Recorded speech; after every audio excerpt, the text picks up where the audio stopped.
So thank you for making the time. Ellie and I are both, in the same shoes as you in this busyness epidemic. And we just want to thank you for taking the time out of your incredibly hectic week to, I suppose, invest in yourself and to spend, 1 hour of 2017 to really focus on yourself about how you can get confident and and bust that guilt which follows us around. So my name's Vanessa Vanderhoek and I'm the founder of Career Insight Track. And today I've got the wonderful Elly Taylor, who's an award-winning author of Becoming Us and an international parenthood pioneer. And Elly, I'd like you to introduce yourself if you can. Yeah, sure. Thanks, Vanessa. And, thanks for having me on today. Is a great thing to do. So I guess I began independently studying the transition into parenthood about 20 years ago when I was a relationship counsellor and a new mother at the same time. I was really aware of the changes that my husband and I were going through as individuals and as a couple. And I noticed that my clients were pretty much going through the same things at the same time. So that's what led to me researching the transition into parenthood. What else can I tell you? I was a columnist for Practical Parenting magazine for 4 years. I'm resident relationship expert for Daily Life website. I've been on the advisory panel for a couple of university research projects. And I've got 3 kids. So that's me. Gorgeous. Now, can I just test with everybody? So if you, on your Zoom tool, there should be a box called Q&A or comment. Can you just see if that works? I'm not having a lot of luck. The other option is there's a chat box. So if you go to more, there's a chat box, and if you can see that and try and get that to just drop in a yes if you can hear us. All right. So thank you, Elly. It's wonderful to have you here today. Wonderful. So yes, chat's working. Wonderful. Thank you, Jess. So for those of us who have just joined, my name's Vanessa Vanderhoek and wonderful Elly Taylor, Parenthood Pioneer, is joining us today to talk about how we can get confident and bust guilt. And as we progress through this webinar, we want it to be as interactive as possible and to share with you some of our lived experiences. So if you would like to comment, question along the way, there is a chat box which is under the more section. So please let us know. And if you hear something that really resonates with you, give us a yes, tell us that it does resonate with you. So I suppose why are we holding this webinar today? And I'm so sorry about this thing, I don't know how to get rid of it. And, for us, it's the perfect storm. We've gone through a period of, this busyness epidemic, which we all suffer from at the moment. And, Elly and I were talking the other day, it is postnatal depression week, so we do want to give back to all the mums out there. There has been some literature and books published recently around becoming a mother, and one of the most recent books is called The First 3 Years, and that has stirred up a bit of controversy where in this book they're talking about, women should really stay at home and be at home with their kids for the first 3 years. And at the end of the day, it's just not viable. A study that I did last year said that 80% of people need to work, and we recognise that. 2018, many are saying, is going to be the year of the woman. So we again, Elly and I said, let's do this. Let's put it on and have a talk about how we can support all of us to come together and support each other in the next 12 months. Now, I love this this lady, Katie Kirby. She's a bit crass, but, I like what she says. She says, not everybody knows this, but when you give birth to your first child, you're actually also giving birth to a little fairy. She's kind of like Tinkerbell, but way uglier and a total beep. And I do hear a lot of people saying that when they become a mum, something changes and they've got this evil DJ or this nasty Tinkerbell in their head that follows them around. And that's that notion of guilt. So today we really want to talk through some of our experiences and share with you. You know, here's another cartoon that she does. She wrote a book called Hurrah for Gin, which is, you know, it's an interesting perspective, and, you know, that feeling that we're doing it all wrong. And the natural, I suppose, and the facts are, and Elly will talk to it later based on her lifelong journey of this research, is our lives are chaotic and there's no right way. There's not a one size fits all. Hopefully you've downloaded the toolkit. So today, if you've got it in front of you, great. If you don't, just draw it on a piece of paper. And what we really want you to take away is some really practical tips. So if you get one insight from today, great. If you get 5, even better. And this isn't just necessarily about for the women on the call who are returning to work. It's for all of us. And getting us to think through, you know, what could next year really bring if we did spend that time to focus on ourselves. And I suppose before I share with Elly and get her to share her story, you know, did you know we're not alone? 7 in 10 women say they need help building their confidence, but many of us just never get around to it. 96% of women feel guilty at least once a day. And this is a statistic, the last one, which I've shared often, and it's becoming more commonplace and people know about it. Men are more likely to apply for a job if they meet only some of the criteria, whereas women are more likely to only ever apply if they meet 100% of the criteria. And I'll share a story with you about my experience in that a little bit later on as well. So the question is, do they relate to you? So this is the lovely Elly. So tell us, Elly, how did your journey begin? Yeah, sure. The lovely Elly and her cute husband and baby. and he's still cute. Okay, so I guess the journey began, you know, no surprise when I became a mother and we became parents. I actually became quite depressed after our first baby was born, and that was a real shock to me because I really wanted to be a mother. I was really at the place in my life when I thought that it was the right timing for us. It was the natural next step. I was ready to leave, you know, my career behind for a while. We had fantastic support leading up to the birth. I had a wonderful birth experience. So, you know, like the stage was set for us to be a happy family. But I wasn't. I was depressed for quite some time after Zach was born. I wasn't diagnosed. I didn't tell anybody that I was depressed. I just thought that that's how it was for all new mothers. You know, I just thought it was the sleep deprivation, the stress, the steep learning curves. I just thought it was the same case for everybody. So I didn't say anything to anyone who might have been able to diagnose me, but I wasn't happy at all.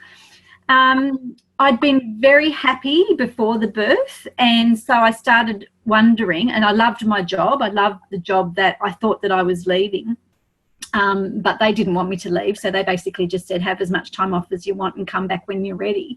So I thought, okay, well, I'll go back one day a week and I'll, you know, see if that makes a difference. And I was in recruitment at this time. I had a fabulous boss.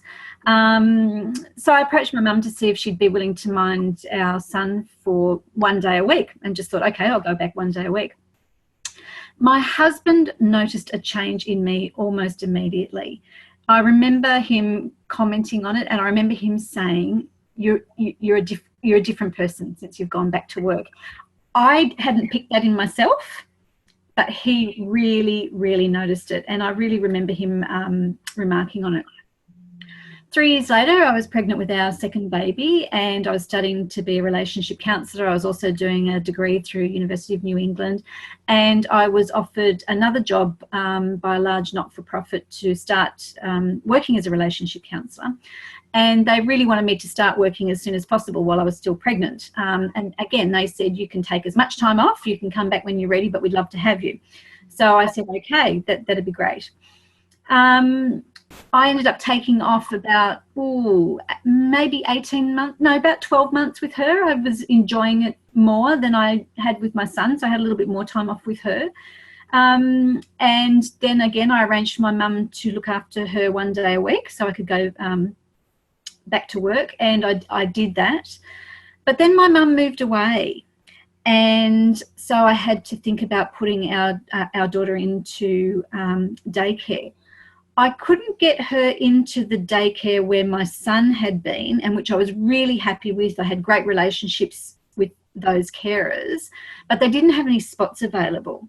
So the only option available for me at that time was to put her in occasional care, which meant that I basically had to book in the week before. So I was working as a counsellor. I had clients booked in the whole day who had been booked in, for 6 weeks in advance, or sometimes months in advance. And I didn't know from week to week that I could actually get care for my daughter and turn up at work. So for 12 months, it was incredibly, incredibly stressful. And I think that was a really big contributing factor to the postnatal anxiety that I'd had, but again, not being diagnosed with, and it got worse at that point.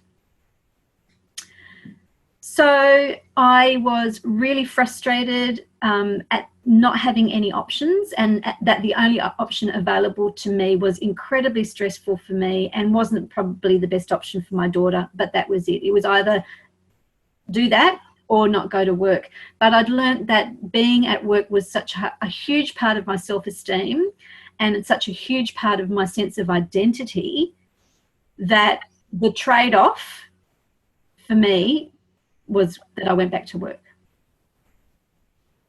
But I felt bad about it. It wasn't a great feeling. Yeah, and it's hard, isn't it? It's absolutely hard. And you're going to share with us some great insights a little bit later about guilt and what that means and how we can start to tackle it.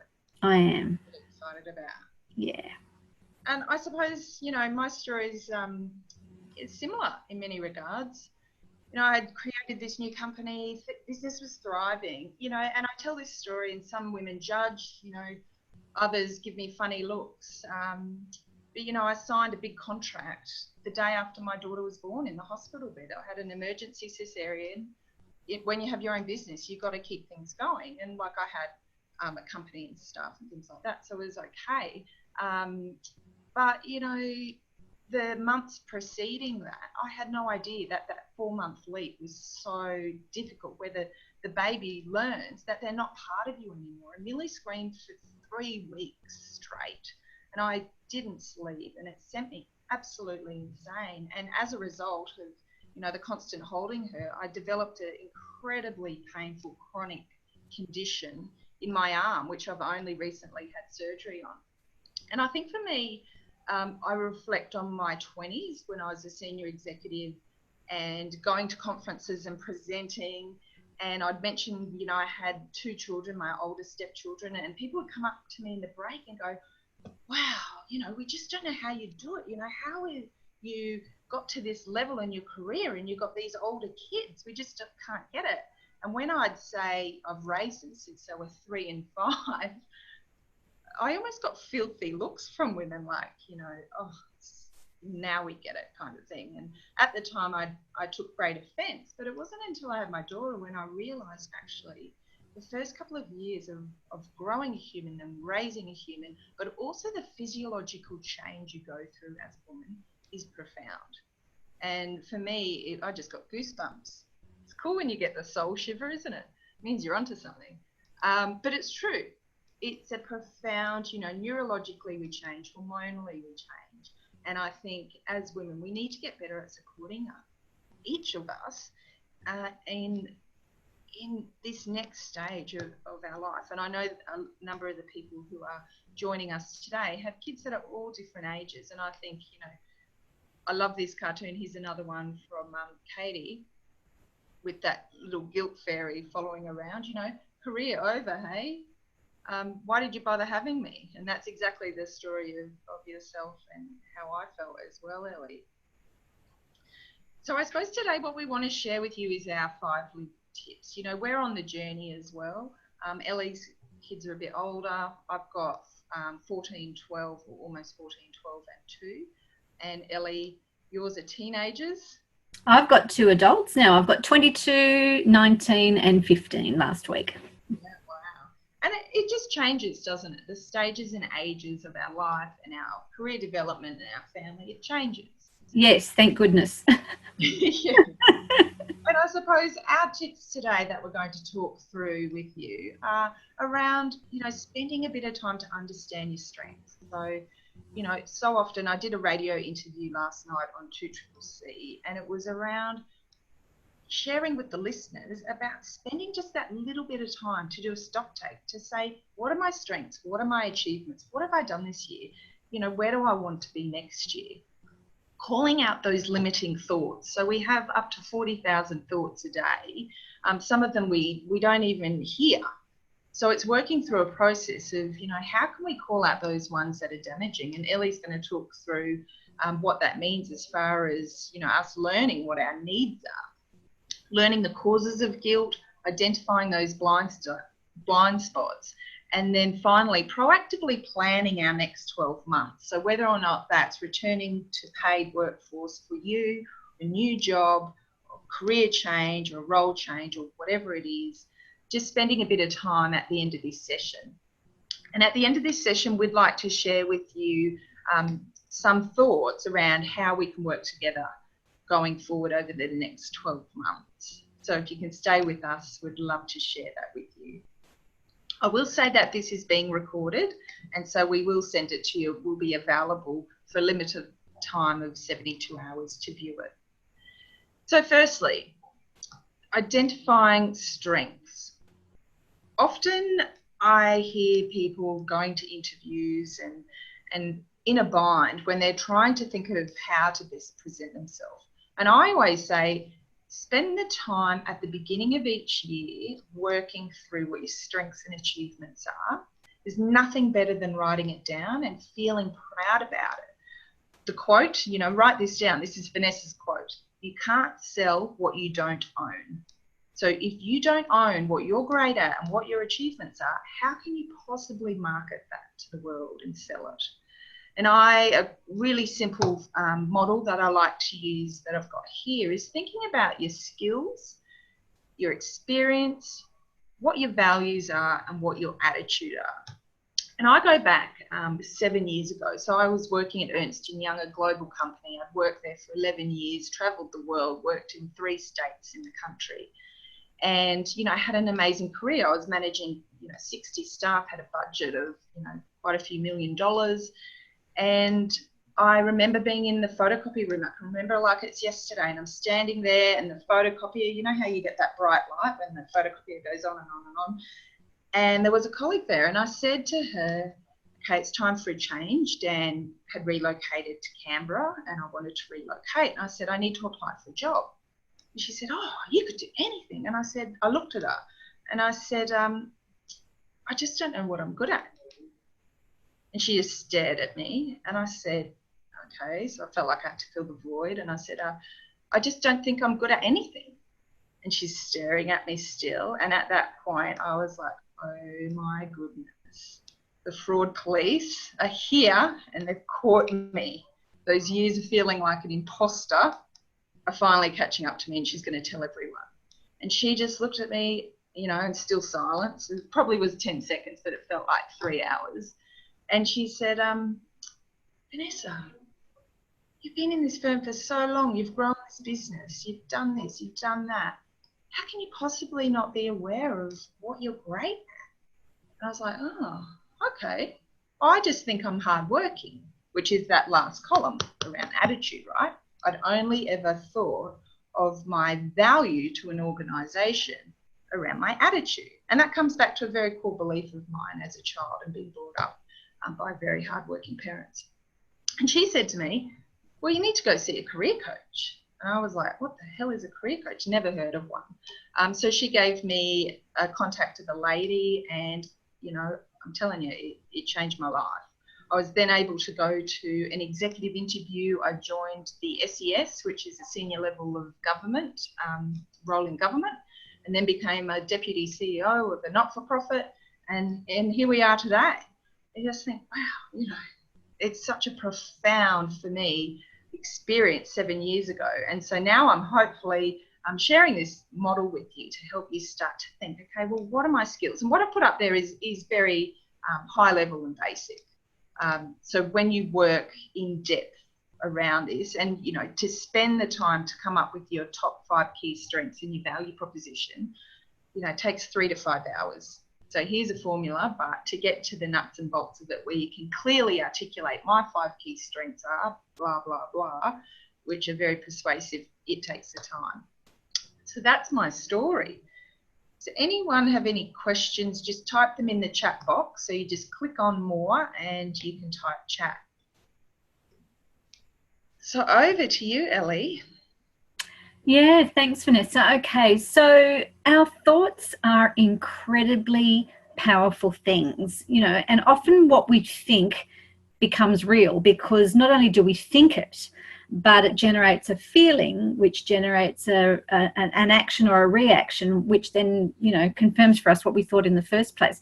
So it's really important to be aware of the process that we're going through when we're thinking and feeling and behaving. And I guess I like to think of thoughts as being either helpful or unhelpful. Thoughts that make us put limits on ourselves, like negative thinking, like I can't do this, or I'm hopeless, or I'm a failure, or something like that, are really, really unhelpful.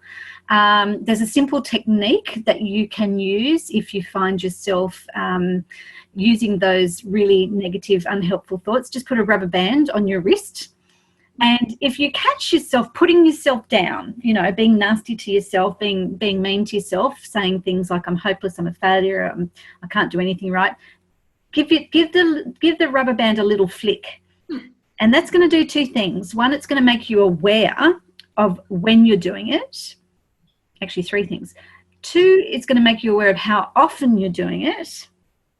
And 3, that little pain that you get when you flick the rubber band is going to train you out of that bad habit. So that's a quick, easy thing for negative thoughts. Love it. Then there's the thoughts that make us go around and around in circles, or even spiral downwards. And they can be very unhelpful. And in fact, these sorts of thoughts can contribute to things like postnatal or postpartum anxiety and depression.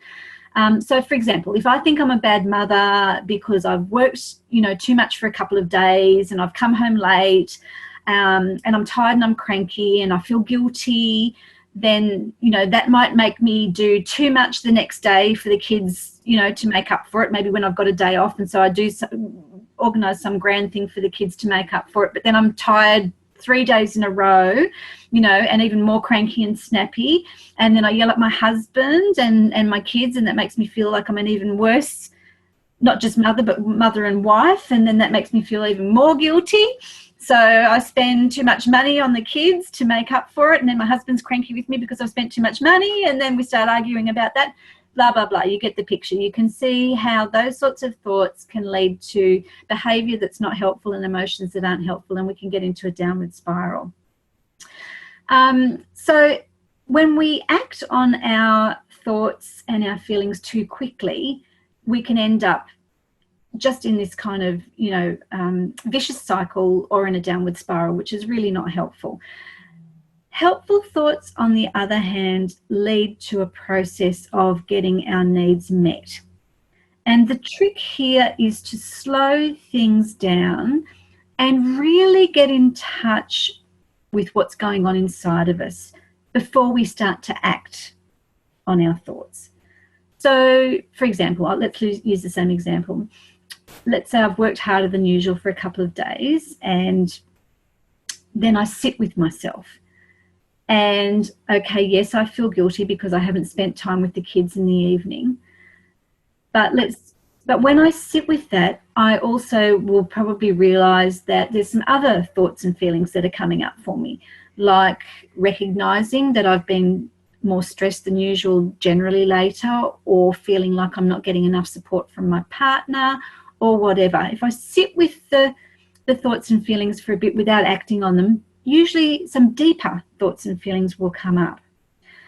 So when those deeper feelings come up, so below the feeling of guilt, there's a feel of being maybe overburdened or stressed or whatever. Then I can ask myself, what do I need? What do I need? And if it's that I've been feeling stressed lately, it might be that I need a massage. If I feel like I haven't had enough support from my partner lately, it might be that I ask for some more support. Once we start getting in touch with the needs underneath and can start to talk about what those needs are, that's healthy. That's their healthy thoughts. And they lead to healthy behaviours, which leads to getting those needs met. And that's really important for us as mothers because there's so many competing needs. So it's really helpful to know the difference between unhelpful and helpful thinking. I love it. And for me personally, I think if I can share just a quick story, I found over the last 2 years I'd snap and I'd get so angry, and by sharing that story, so many mums go, oh my God, me too. And I felt bad about sharing it. And I think it's that judgment we put on ourselves. But in what you've just said here, what I started to do was unpack it. And so I can vividly remember sitting outside an antique shop down here in Canberra, and all I wanted to do was just spend 1 minute or 2 minutes going in this antique shop, but with a really, really sore wrist and a toddler she's so active, she just can't sit still. We went in and it just didn't work, and we came out and I was wearing white. Don't know why I would wear white, but anyway, and she accidentally tipped her drink all on me, which was colourful. And I remember just going, and getting quite upset with myself. And I just stopped and I said to Dan, oh my gosh, it's because I'm so frustrated that, my life has changed. It has changed. I can't go to an antique shop where there's delicate stuff with a 2-year-old or an 18-month-old. And I did a little bit of what you said, and it was really enlightening to just spend the time to be with myself. So can we just, we've got a short poll here on how you feel at the moment. So, what's your biggest struggle? Is it confidence? Is it guilt? Or is it returning to work? So that should have popped up on your screen.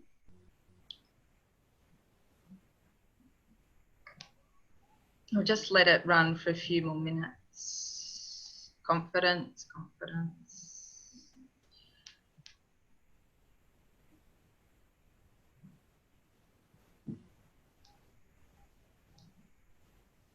All right, so looks like it's maybe some people can't access it, but it looks like it is confidence, which is the overarching winner. And I think one of the things, Elly, that you're going to share with us is, one of the keys to build your confidence is to understand, exactly what you said there about the voices in your head, but also the causes of your guilt. Well, absolutely. And actually they're related, because often the more guilty people feel, the less confident they are, and vice versa. So guilt is often, maybe even unacknowledged guilt is often as a underlying cause of lack of confidence. So let's talk about guilt a bit. I think there's healthy and unhealthy guilt. So like there's helpful and unhelpful thoughts, there's also healthy or helpful and unhelpful guilt. So healthy guilt or helpful guilt is a sign that we've done something that doesn't sit right with us, like we might have said or done something for whatever reason that we wouldn't normally do, and then the guilt motivates us to make up for it. So for example, to piggyback on your comment, I snapped at my husband the other night. Can't remember why. I was stressed about something, or I was tired or whatever, and I had a bit of a go at him. Anyway, I felt guilty about that because he hadn't actually done anything but deserved it. And so, like as soon as I felt guilty, I thought, oh, okay, that's my sign that I need to do something about it. And so I apologised and I explained that, I was tired or stressed or whatever, I can't remember. And things were good again between us and we had a really nice evening. So that's good guilt. You know, it serves a purpose. It's a sign to ourselves to know that we need to, you know, make amends or make up for something, or, you know, reach out to someone or whatever. But at the other end of the spectrum, there's a whole bunch of things to feel guilty about that can send us into the vicious cycle or the downward spirals that I spoke about before. You know, and mothers have got so many things that they can feel guilty about, you know, right from the get-go, you know, not living up to a birth plan, breastfeeding didn't come naturally, bonding didn't happen straight away, wanting to spend time away from our baby so that we can regain our sanity, knowing that we're neglecting our partner but not having any energy to do anything about it, you know, not having sex ever, missing life before, you know, spending money that we don't feel that we've earned if we're not working full-time anymore, or if we're not working at all, competing demands of work and children, and that can make us feel like we're just failing in every aspect of life. I know I felt like that for a long time. You know, the laundry list of things to feel guilty about is endless, and sometimes it's things that I didn't do but I wanted to do, as you've got here, things that I think I did but maybe I didn't do, that I'm not doing enough, that I'm not doing things better than somebody else, you know, a lot of comparisons, you know, my sister can do this, so why can't I, all this sort of stuff. You know, that's all really unhealthy and unhelpful guilt. And it's often the result of a complete myth that we can do it all without any help or support. And that's bullcrap. Can I say that? Is that okay? I'd actually like to say something stronger, but I'll stick with bullcrap. You know, I like the word rules. Have you heard rules? And it means bullshit rule. Yeah, it's bullshit. Yeah, it's absolute bullshit.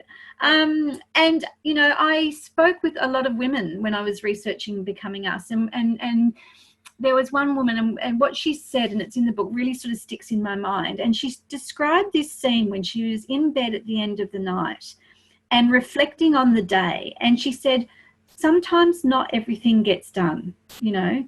Sometimes the baby doesn't get bathed, or the dishes have sat there, you know, in the sink.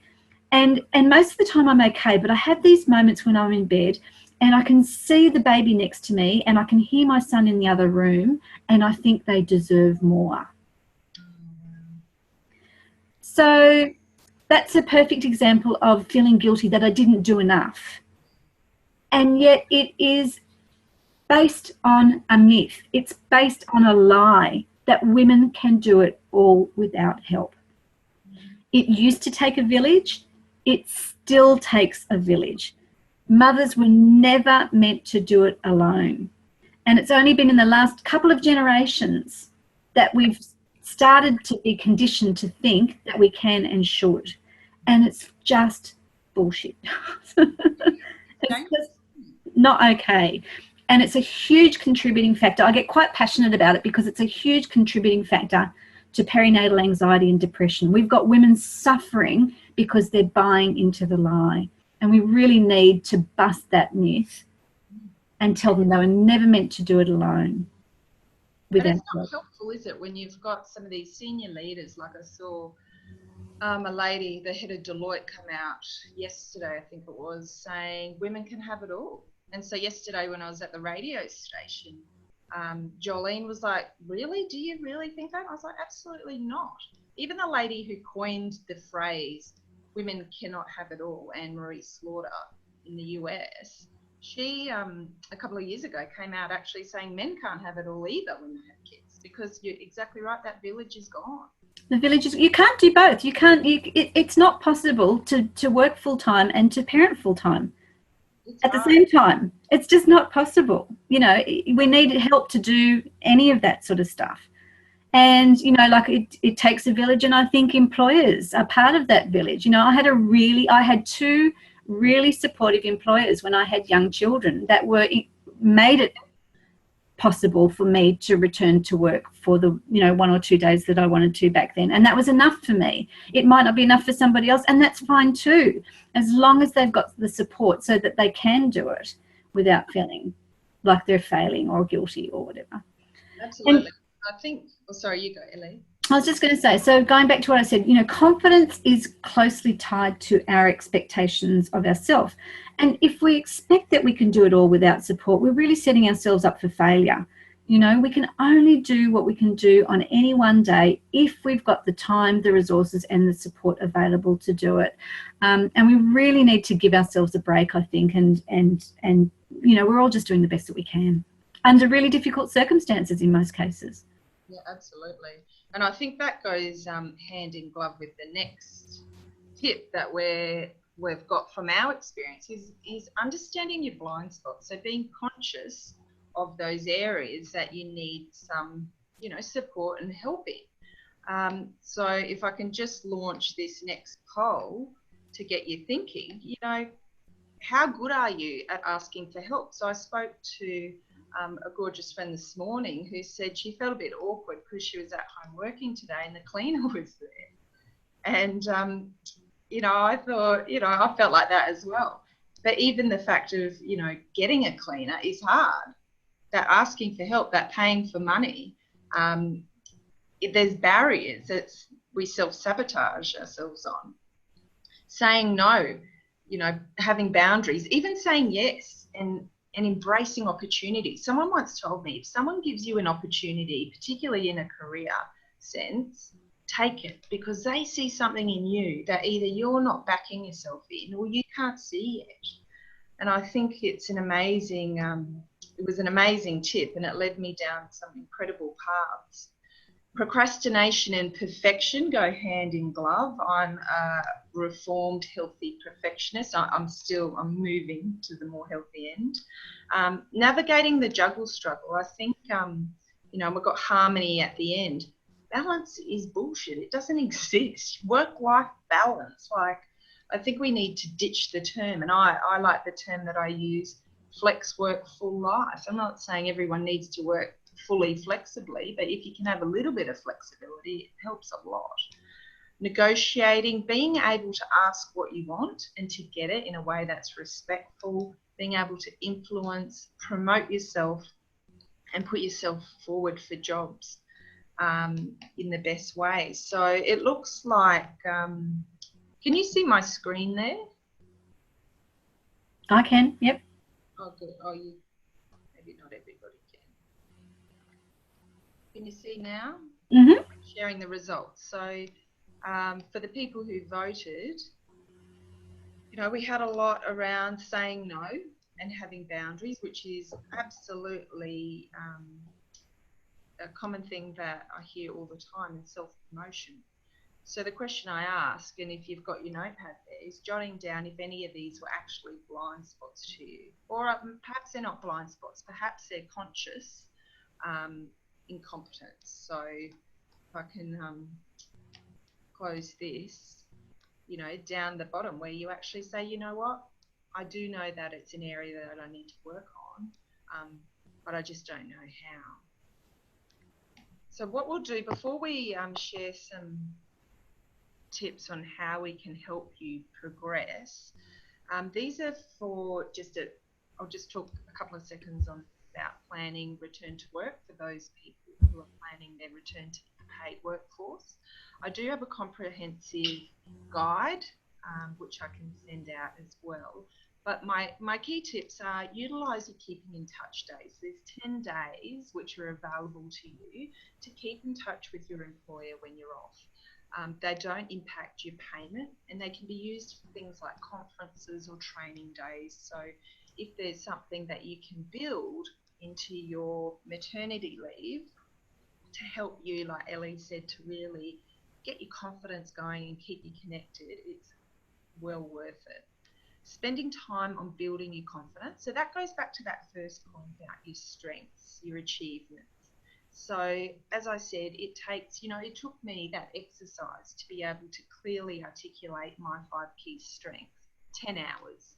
So I went away and I did some work with a coach, which now I do with my coaching clients, something similar, and spent the time, and it is incredibly invaluable. I spoke to a client this morning. I worked with her 3 years ago when I started my business, and she said, I've pulled out my little book. I've got an interview this afternoon, and she's like, I've gone through all the notes we made and the frameworks you gave me, and oh my gosh, it's still valuable. She's like, here we are 3 years later and I can still use it, which was great. The 90-day planning, so that real focus on how are you going to hit the ground running, and that goes hand in glove with planning for chaos. So when kids go into daycare, they do get sick. You know, my daughter was sick for anywhere between the 6 and the 12-week mark. And I just said to my husband, you know, I'm starting to ramp up my business. And I say it to you as well, have that really proactive discussion to say, look, you know, the next 2 to 3 months, I need you to help by taking the brunt of the sick leave. And then after that, once I get into a rhythm and my 90-day plan gets kicking along with my work and progressing, then we can work through how we can more balance this juggle struggle. So I'm just checking if we've got any questions. We did have a question, Elly, if you don't mind, from B. And she said, since my baby was a few months old, I've left home to earn money at my freelance job. She's 1.5 now. I'm having new opportunities in my vision, creative work, but they all require me to get work done on spec without any advance pay. This feels so much harder to justify spending our hard-earned childcare dollars to take time away. How can I reframe or rework my life to prioritise my dream and my long-term earning potential? Do you have any thoughts on that from your perspective and experiences? And I actually couldn't hear the beginning of it, Vanessa. Sorry, could you read it out again? Oh, sorry. So this lady, she's got a freelance job. She's not guaranteed payment. It's very creative. And she feels like, how can she justify spending the money on childcare when she's actually not sure of, you know, when her next dollar's coming in? Similar to your experience, what you said around, you know, not having security of childcare.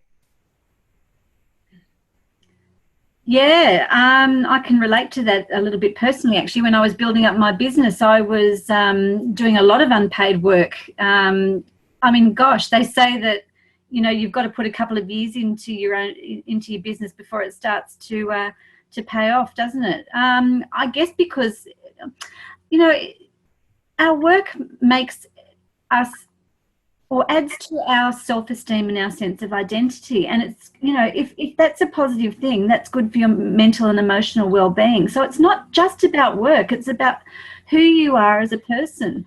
And I think particularly with creative jobs too, like, you know, our creativity is such a big part of who we are. So I think look at it as a bigger picture. Again, you know, that's kind of buying into the thing that it's only worthwhile if it pays money. You know, like, is that a value? Is that a value that you want to be important in your life, that you want to uphold, or is it a value to have positive mental and emotional well-being? And that means being creative, and that might mean, you know, working creatively for a period of time before it starts to pay off financially. You know, I think that's really going back to what's important to you. What are your values, and to being assertive, I guess, in your relationship about what is important to you and what your values are. And if you value it enough to do it, then, you know, you want your partner to be supportive of that. Exactly. And look, everything comes at a cost, doesn't it? Whether or not it's a cleaner or this. I can relate to her comments as well. You know, from my own perspective, you know, I read a statistic, which I think is, at the time when I read it, I didn't fully believe it, but I think it's probably understated. And it said that every year that you're out of the workplace, your CV drops by 10%. So if you're out 10 years, then you almost need to start again. And the reasons for that, this article didn't go into the reasons. So I've been, you know, digesting and thinking a lot ever since I read it. And I think the reasons are your networks change, technology changes, you know, all those contacts, your subject matter changes. Like, the world does change quite quickly. And again, it's coming back to, you know, what's the cost, like you said, around your mental and emotional well-being as well. So Elly has developed a beautiful program following her book, which is called Becoming Us. So before we launch into how we can work with you and help you over the next 12 months, just want to see if anybody has any questions. So if you just go into the more chat box, you can type questions in there. We'll just leave just for a minute.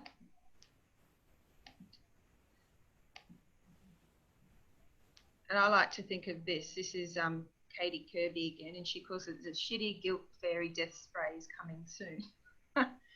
Which I suppose, Elly, you've given us the formula. I love that. How to get rid of that. Shitty guilt fairy death spray. It's awesome. Yeah, she's really clever with her little drawings. So take action. What's your 90-day plan going to be? So this time, mid-February, where do you want to be as far as your level of confidence and your guilt and your asking for no and negotiation and all of those other wonderful things that we spoke through? How do you want to feel? What do you want to think? Where do you want to be? You know, we've got this busy Christmas period in between. We've got a period of maybe 4 weeks, 3 or 4 weeks, which, you know, I'm calling this dedicated space for us to really take some time to think through what's 2018 for us. So if you've got your piece of paper there, you can have a think about it. So how are you going to get smart in 2018 and make it your best year yet? And I like the model that Claire uses, the specific, measurable. What actions are you going to take? Is it realistic and is it timely? So one of the things that we'd love to share with you today is a year from today, a program which we're launching, which is monthly group coaching sessions. So we're covering topics which help you design the life that you want and design the life that suits you at the moment. So what do you value? What are your areas of harmony? You know, how can you best embrace your emotional intelligence and grow with your family through differences? It's a beautiful chapter. That's stage 7, isn't it, Elly, of your wonderful book, Growing Together as a Family Through Differences. Yes, that's stage 7 in the Becoming Us model. That's right. Beautiful. And then working through, you know, for me, in January this year, I worked with Mick Todd, who's the award-winning coach in Dubai. And for me, it was profound because I realised very quickly then the value that ritualising brings. And he taught me some amazing tricks which I've put into place this year and resulted in me reaching over 1 million people in flexible working day on how to build networks for life. And we also want to share with you, you know, some ideas and tips on dealing with that juggle struggle, mastering self-promotion. Like I said, you can't sell what you don't own. And how do you best lean into your discomfort and fear? This year, I've spent over $5,000 myself in personal coaching. Had a public speaking coach in the US, Lisa Nichols. You need to Google her. She's amazing. She's like Oprah. I've got a mentor in Sydney, and I've also had some media coaching. And last night I did my 5th media radio interview, and I feel pumped. I'm ready. I think I'm almost at the stage where I want to be approaching TV. But I would never have been in this way if I hadn't have been able to lean into my discomfort and fear and have, I suppose, that cheer squad and that support from the professionals who know what I needed to do. And the third part is achieving assertive. So, you know, understanding why is it so hard to ask help and what can we do about it? Learning respectfully to say no, but also to embrace opportunities. You know, how many opportunities have we missed this year? So let's make 2018 our best year and not miss any. How do we have the boundaries that suit me and my friends and my family? And how can I best learn from criticism and conflict? And there are some bonuses. So we want to give you Elly's amazing book and also a 1 hour direct personal session with myself that you can use anytime throughout the year, and to be completed in the next couple of weeks, what we call the annual career checkup. So you can take stock of your strengths and really get the fundamentals right, get yourself thinking about 2018 so you can make it your best year yet before it rolls around, because a lot of us are having time off in January, and before we know it, February will be here, March will be here, and then we'll be in the second quarter. So what we want to offer you today is this annual career checkup, which we'll be doing in early December to really get you thinking. Now, this program is open for enrolment only until next Friday. So we're going to close it off next Friday. And the investment up front is $199. And then after that, it's 12 monthly installments of $49. And the total value that you'll be receiving is, over $1,600. So it is a small price to pay when you think about, how much longevity do you have in your business or your career. For me, working with Mick in January, it made me realise, I have got another 20 years plus of work. So, spending a small amount of money for me, well, it was a big amount of money for me this year, over $5,000 in transformational coaching, is paying dividends. It's already paying me dividends. It's going to continue to pay me significant dividends as I continue to put it into play and progress. And one of the things that I did invest in was doing Elly's training, the Becoming Us Facilitator training, which was amazing, which we'll talk through in a minute as well. So to secure your spot on this program, Elly and I will be sharing with you after this the webinar video, so you can go back and go through it, but also a link so you can get your spot on the program, get started. So Elly, and I highly recommend Elly's program. It is fantastic. Thanks, Vanessa. So I love doing this. This is what I do now, is train professionals who work with expecting or new parents. Most of them are parents themselves, have been through or are still going through the overwhelm and all that comes with it. Becoming Us is an evidence-based path through early parenthood that helps parents to really bust the myths, a lot of the myths that are really unhelpful, and to focus on what's really, really important. And the model is now something that I'm training to other professionals. So, if you're an employer, if you work in human resources, if you're a relationship coach or a life coach, if you're a birth professional, a health professional, or a therapy professional, and you work with expecting or new parents, then I've created the Becoming Us Facilitator training for you.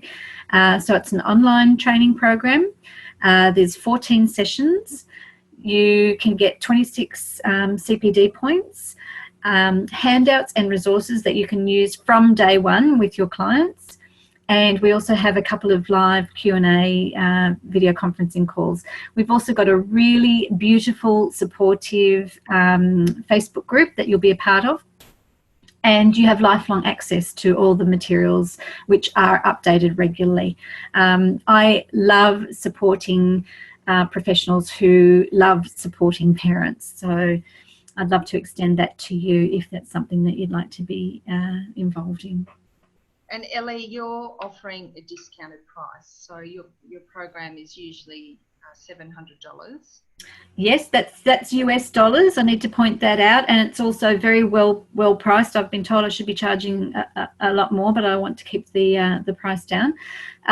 So yes, so it's $5.99 again, same until next Friday. Beautiful. And the other thing is your books. So we'll send around a link as well. People would like to access and purchase your book, we can get that sent to you directly. So thank you. Thank you for joining us. I know your time is precious, so we've run a little bit over, but we'd look forward to hearing from you. So we'll send out, like I said, this recording, and Yeah, let us know if you have any questions. We'd both be happy to have a discussion with you anytime next week for any questions that you got. And yeah, we look forward to working with you next year. Thank you. Thank you, Elly. Thanks, Vanessa. Bye. Thanks, everybody.